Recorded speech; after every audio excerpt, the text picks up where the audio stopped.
In the world of smartphones, there's Slim, and then there's Apple Slim.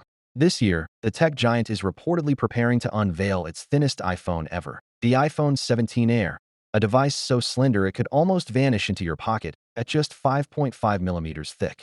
It's a bold statement in design, a featherweight champion in the palm of your hand. But here's the catch. Making a phone this thin often comes with a price. And according to reliable leaks, Apple may be trimming more than just the edges.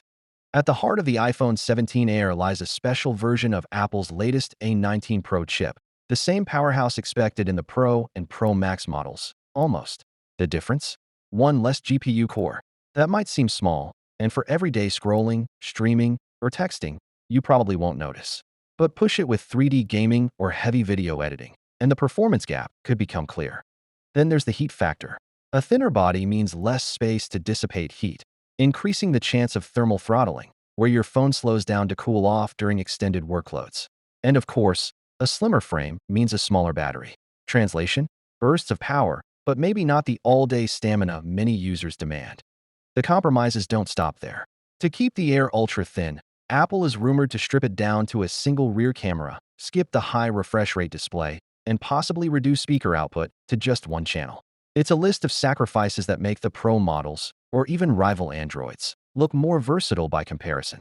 And yet, there's an audience for this. People who value elegance over excess. For them, the iPhone 17 Air could be the ultimate expression of Apple's design philosophy: light, minimal, and effortlessly stylish.